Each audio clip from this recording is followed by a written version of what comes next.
I still see the day with perfect clarity. As far as I was aware, it was a day like no other day. I still remember walking to my second class of the day. We had to walk out by the front of the school to get to the classroom. That's when I saw my mum walking on ahead.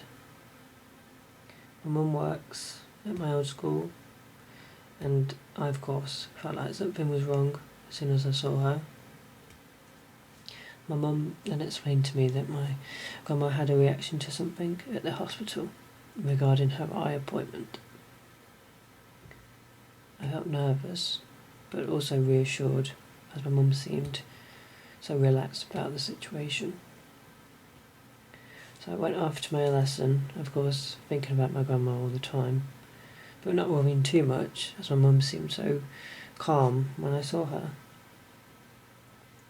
As the time got closer and closer to go home, I had a sudden worrying feeling creep up on me. The walk home felt the longest walk home ever, even though I was trying to walk as quickly as possible. The 7th of September 2005 was a perfect day. Blue sky and the sun was shining. We as a family always have windows open whenever the sun was shining, and the way that I used to walk home from school allowed me to see my bedroom from a good distance away. This particular day, I was so hoping that I'd see my bedroom window open. As for me, seeing it open meant that everything was normal.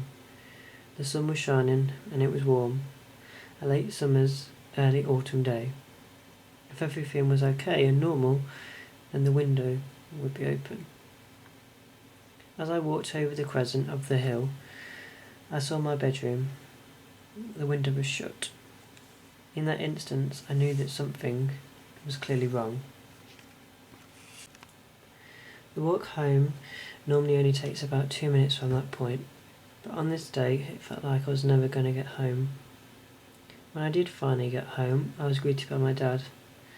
Normally at this time of day, he was still at work, and it was my mum who was in the kitchen. My dad told me that my grandma was still in intensive care and that she might not get better. I perhaps was in shock at that point, as I didn't seem to react much. It was only when I got upstairs and was getting ready to go to the hospital that almost out of nowhere a single tear escaped from my eye and started running down my cheek. I must have clearly been in shock. When we arrived at the hospital, I remember being taken to a room where I saw my family crying. My mum was such a different person now to how she was earlier in the day when I saw her. After being in that dark, cold waiting room, I was taken through to see my grandma. The beeps of the machines that were keeping people alive were pretty much the only sound that I could remember.